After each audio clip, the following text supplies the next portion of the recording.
कायरा साहब, अभी आपने कुछ अच्छा जुमला भी सुना और कुछ नेगेटिव रिमार्क्स भी सुने।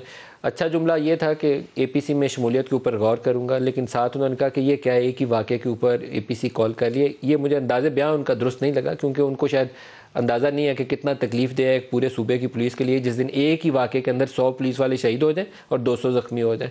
तो आप क्या कहेंगे, एपीसी क्या स्टेप फॉरवर्ड हो सकती है? दूसरी दफ़ा मुलतवी हो गई, मुझे इल्तवा की वजूहात भी मालूम नहीं कि आप आगे आगे क्यों ले जा रहे हैं। इल्तवा की तो मुझे भी समझ नहीं है, लेकिन एक मेरा कायरा ख्याल है साहब। कल वज़ीर आज़म साहब जा रहे हैं तुर्की। तुर्की में जो इस वक्त बहुत बड़ा ज़ल्ज़ला आया है और बहुत अफसोसनाक सूरत हाल पैदा हुई है, उसकी वजह से तुर्की हम हर दौर में हर मुश्किल और आसानी में हमारे साथ होता है। तो वज़ीर आज़म पाकिस्तान ने कुछ सामान भी भेजा है और वो वहाँ विजिट करने कल जा रहे हैं। उस वजह से शायद एक आध दिन आगे किया गया हो, और मैं समझता हूँ ये मुनासिब है इस वक्त तुर्की को हमें उनकी मदद के लिए पहुंचना, या कम से कम उनके मुश्किल में जाके उनको हौसला देना भी हमारी ड्यूटी है। जहाँ तक ताल्लुक ये है कि खान साहब ने कहा एक ही वाक़े के ऊपर एपीसी क्यों बुला ली, ये एक वाक़या नहीं है, ये बहुत सारे वाक़यात का तसलसल है जो बलूचिस्तान के अंदर और खैबर पख्तूनख्वा के अंदर काफ़ी दिनों से हो रहे हैं।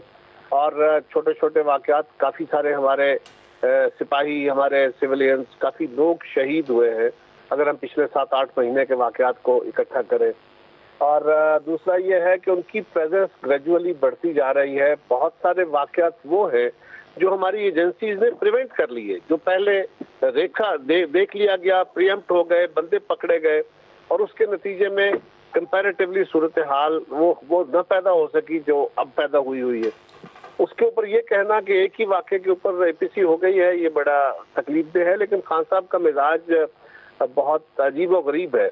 आपको याद होगा जब उनके अपने दौर में, जब वो वज़ीर आज़म थे, उस वक्त भी जब सिक्योरिटी सिचुएशन ऐसी थी और या उसके ऊपर एपीसी बुलाई गई, तो एक दफ़ा जब कौमी क़यादत को ब्रीफ करने के लिए हमारी मिलिट्री लीडरशिप आई, तो पार्लिमान के अंदर खान साहब ने जाना पसंद नहीं किया, नेशनल सिक्योरिटी कमेटी में जाना पसंद नहीं किया, और फिर एपीसी बुलाई गई तो उसमें खुद शामिल नहीं हुए। जमात तो उनकी शामिल हो गई, लेकिन खुद बतौर वज़ीर आज़म वो शामिल नहीं हुए।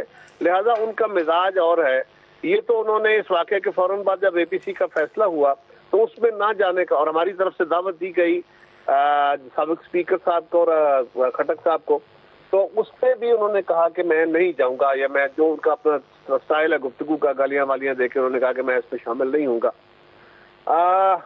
अब अगर वो इस पे प्रेशर बिल्ड हुआ है, उनपे, उनकी जमात के अंदर से भी बाहर से भी, मीडिया आप जैसे लोगों ने बातें की हैं, तब उनको थोड़ा बहुत ये दबाव आया है, तो शायद उन्होंने अपना यू टर्न लिया हो उस पे।